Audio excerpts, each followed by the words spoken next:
Welcome back. This is Get Your Angle Sports, and we had a fantastic week last week, our best week so far. I mean, I guess you could consider week one our best week, but yeah, we finally got on track. We finally got our angle, if you will, and we took it starting off at 1676. We're keeping these all documented for you. We're doing all our bets. I'm writing all this down, taking the time to show you exactly what we're doing, and we've got it in the catalog. You can check out the playlist, see every pick that we give you. It's documented.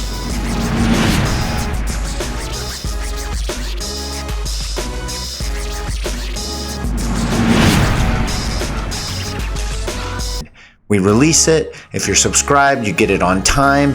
But we started off with 1676, and now we're at 3090 because I pulled the trigger on a stupid Monday night bet where the Raiders and the Packers can't score a darn point. They couldn't score anything. It was pathetic. I almost turned it off. It was so sad. There was one play where the Packers receiver caught the ball. He took it all the way down, and then he was horse collar tackled before he got to the end zone for the 7.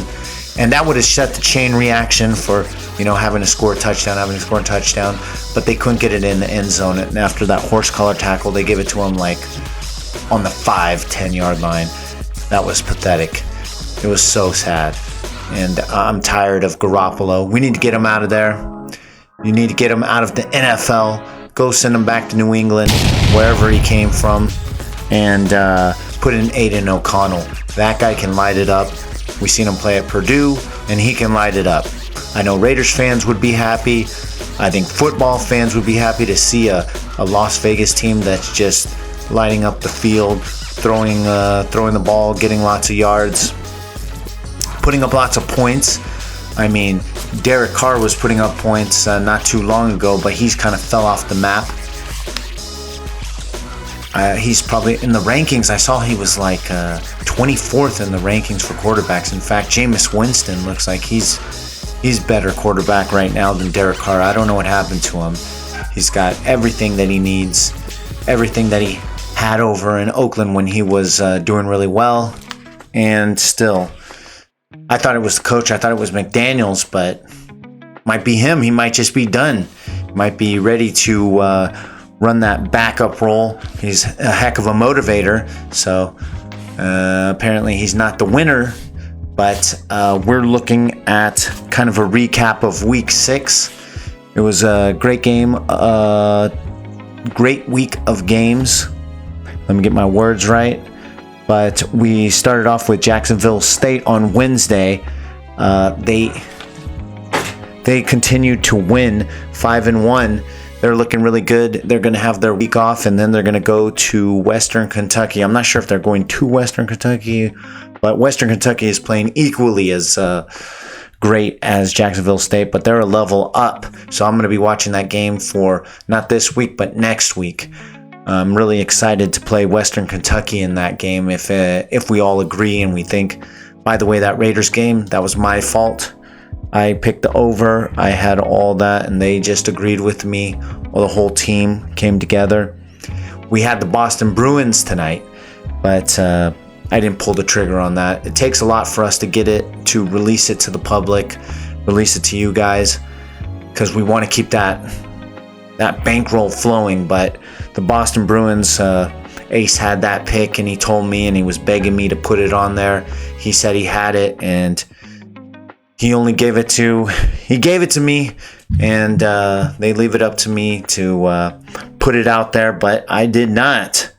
So the Boston Bruins, they did cover. I'm not really comfortable with hockey, but he knows hockey, he knows UFC, he knows everything. So there's pretty much, why are you watching me? Because I'm the one in front of the camera. That's why. So go watch something else if you don't want to watch me. Yeah. But anyways, I'm the mouthpiece. All right. But I'm also the brains. I got the brains. Let's go. So let's see. Yes. So they're going to. No, it's at Jacksonville State. It's at Jacksonville State. But anyways, I like Western Kentucky. They're going to have more than a week off. Jacksonville State just played, and they're getting like a week and a couple days off. in Western Kentucky is super healthy. I'm watching the Sam Houston going to New Mexico State. I expected more out of Sam Houston. They're 0-5 right now, but they got a heck of a defense. They did when I watched them play BYU. Now they're kind of regressing back to the way they were when they were at the lower level, and they just can't win. No one cares about these teams. I know you want to hear about the Alabama, you want to hear about the Georgia and Michigan, blah, blah, blah, but that's not where you find the money games. That's where you find your angles, you find your edges. You look at these teams, you see where the quarterbacks, you see the up-and-coming teams. You got to watch a lot of these games. We watch a lot of these games, and we find out which ones are going to be profitable for you guys, profitable for us. So we kind of play these games in the cuts, but if we release the safest picks for you, and we took it from $500, now you're at $3,090, I don't think you would be upset about that. You should be pretty happy that we've been releasing these really safe picks. I would be happy, but I want to play some other games too, some games that I think that I have an edge. We're picking games that are like 80% chance to win.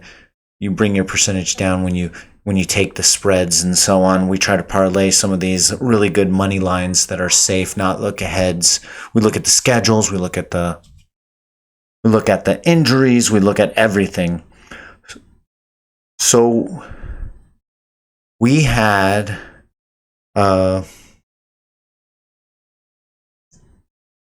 lots of success with Virginia. Virginia had a game at home where they were 0-5, and we saw that William Mary's coming in. They're 4-1 now. William Mary's having the best year of their FBS career, but Virginia just on another level. Obviously, they have been up there in the ACC for a long time, just dominating good and bad teams, but I don't care. They get the recruits. And sometimes that doesn't really match up, but this Virginia team is just losing games at the end. They're not getting blown out. It's a deceiving 0-5. They're all right. They're a pretty good team, and they should be better, but sometimes you just don't get those breaks. So you gotta look at each game individually and see what was the problem. They had some injuries at the beginning of the year on the line, but no longer do they have that. The team's back. The team's healthy. So you're not going to see any problems with that. And we got the win there. Big win, actually. So we played Washington State going to UCLA, and Washington State, I just don't know what happened. They just turned the ball over way too many times. UCLA is not a great defensive team. They can put points on the board, and they're kind of creative when it comes to offense, but they're not known for their defense. And Ward threw 2 interceptions. He took 3 sacks. It was just an ugly game for Washington State, and on the road. I mean, if you've been watching Pac-12 as long as I have, you know that these Pac-12 teams don't really travel really well. We're doing a recap, but this Oregon-Washington game, I think everyone's been waiting for, and it's probably one of the best Oregon-Washington games we've had in a long time. It's probably one of the best Pac-12 games we've had in a long time, so don't miss this. Oregon +3. That's my side. I'm taking Oregon all the way. There's no doubt about that. And then you had Colorado finally getting into the win column, making it more difficult than it had to be. They had the win.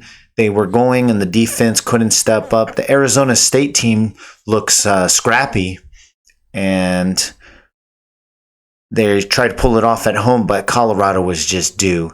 They've been beat down for 2 weeks, and they are just too good to let this slip through their fingers, and which they almost did. They took it to the last second and kicked a field goal, won that game. The professor had Texas Tech. I don't know what he saw there. I don't look at all the games, but we come together. We had Texas Tech on the money line, and they ended up blowing them out covering. So he picked the spread, but I said, let's be safe. Let's be safe for you guys. Let's be safe. Let's win you money every week. And that was a big win for us. So we took Texas Tech on the money line along with some other teams and parlayed them. So that was a good pick. Go back and check it out if you don't believe me. But we release it. We release our losses. We release our wins. It doesn't really matter because the best thing is to be transparent. We've been doing this for so many years now. And so, yeah, Texas Tech, they destroyed Baylor. I'd have to have him on and tell you what he saw, but I didn't really know what was going on in that game. And I'm looking at Maryland, Ohio State. I don't know what's wrong with Ohio State. They haven't been consistent. Maryland had a very good chance to stay in this game, but the second half, once again, Ohio State just took off, and they really scored a bunch of points in the second half. But I don't trust this Ohio State team.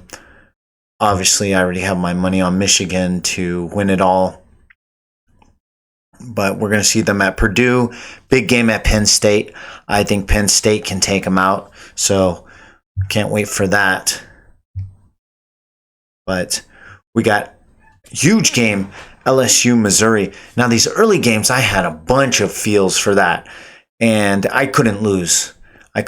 Well, I lost with Washington State. So we all agreed on that one. So I guess that's an incorrect statement. But I saw Oklahoma, and I wanted those points. Did I expect them to win? It was definitely a coin flip. I mean, that Oklahoma team has defense. They have, as much defense as you're going to ask from Oklahoma team. When it comes to the best teams, they're not going to be able to keep them down, but they can keep them down enough. They used to get it into the 40s, 50s when it came to Oklahoma defense, but not anymore. You got an offense and a defense. I trust the quarterback. I trust the receivers. Everything looks beautiful. I wish I had released that. Looked like the smartest guy in the room, but not really. So Wisconsin is coming on. They had that bad loss to Washington State, who went and Rutgers came to Wisconsin. They came in to Wisconsin, and Rutgers is good this year. I like them in the game this next week. I forget who they're playing, but Wisconsin is coming into their own. They're figuring out how to win games. They're kind of putting it together with on the defensive side, stopping teams. They only have that loss to Washington State. They haven't really played anyone. They played Buffalo, Georgia Southern. Georgia Southern's 4-1, so who knows if they're good. Purdue, and then Rutgers, and we know Purdue's not that good. But Georgia Southern has a big game. I think it's tomorrow. I'm kind of looking forward to that game. Again, at James Madison on Saturday. And James Madison is deadly at home.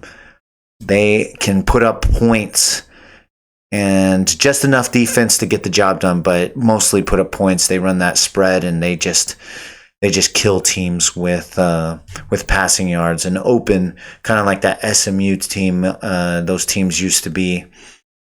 They're fun to watch.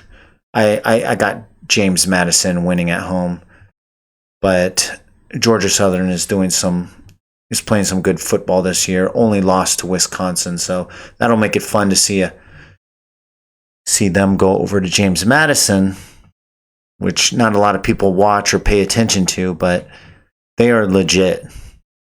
They're not like a top 10 team, but they can make this top 25.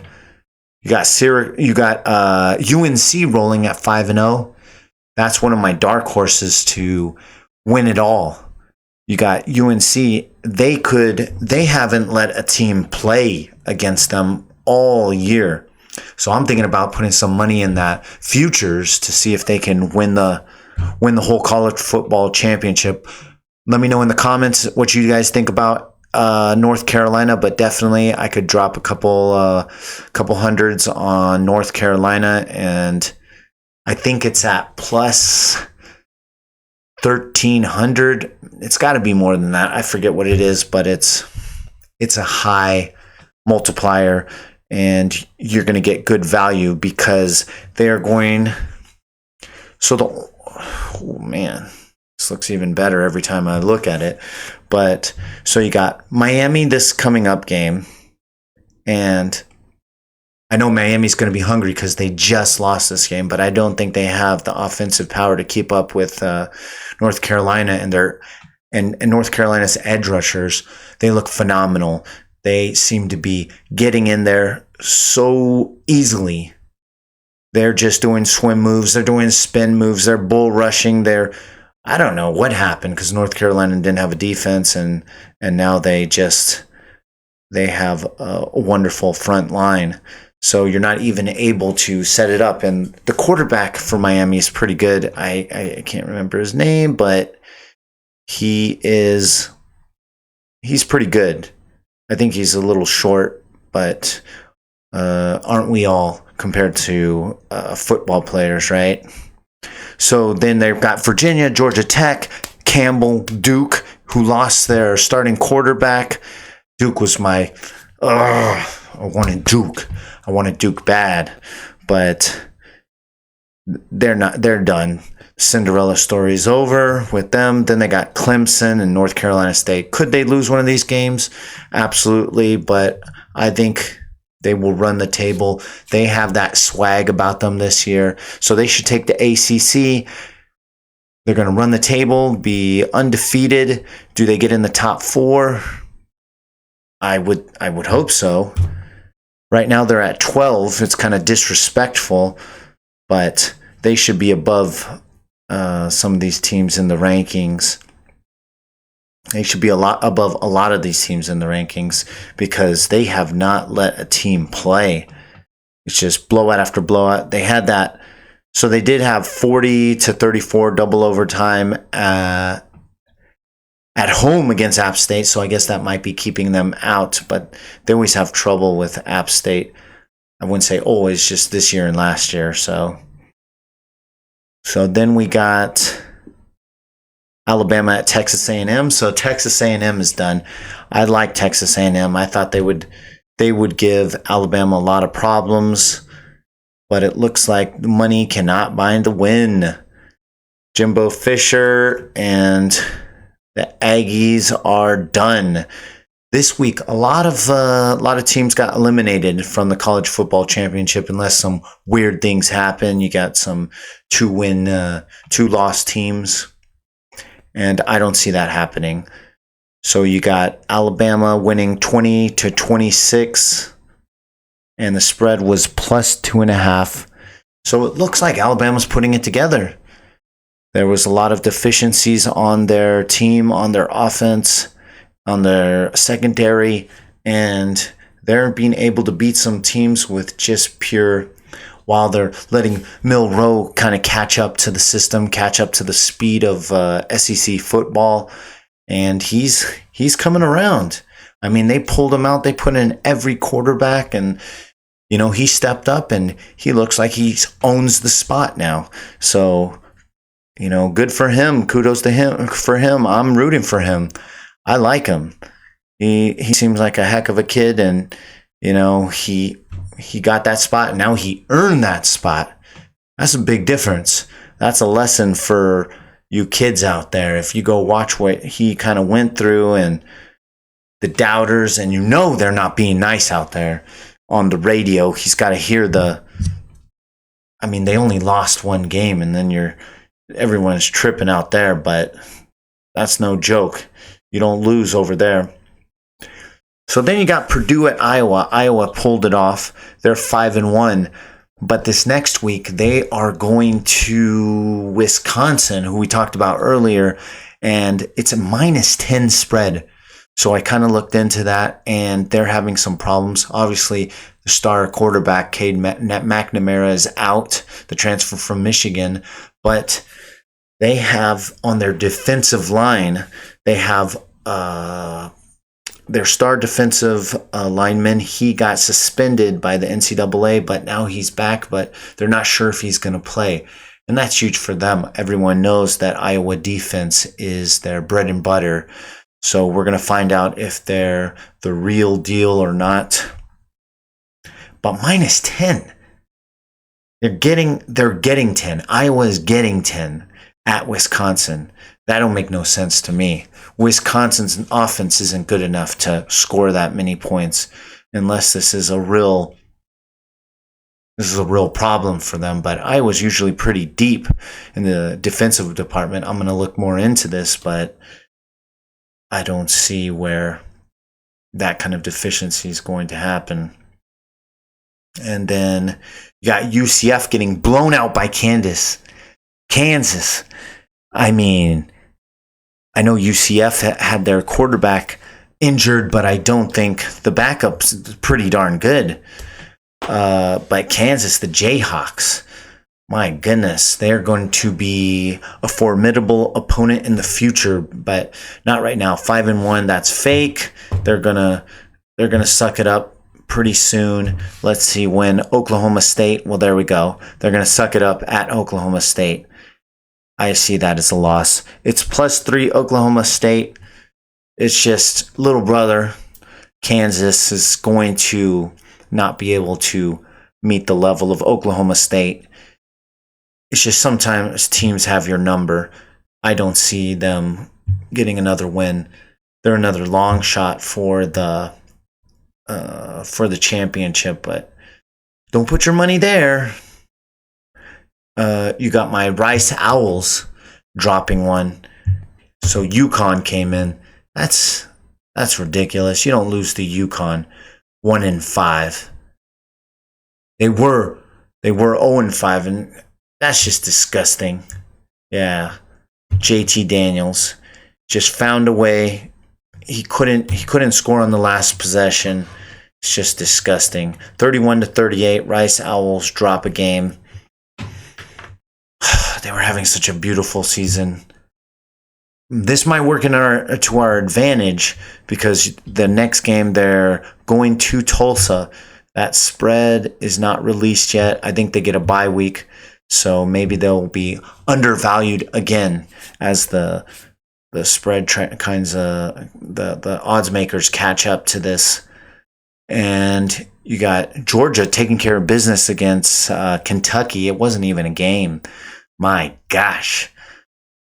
51-13 at Georgia. And Kentucky is a really good opponent.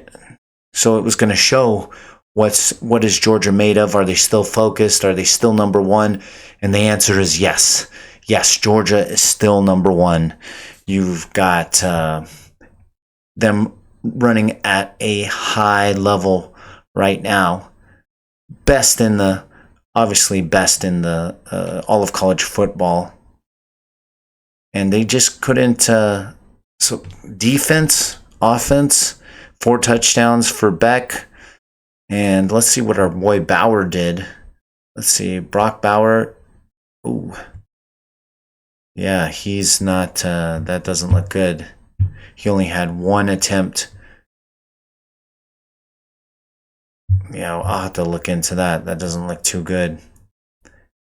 I didn't even watch that game. After the very beginning, it got pretty boring pretty quick.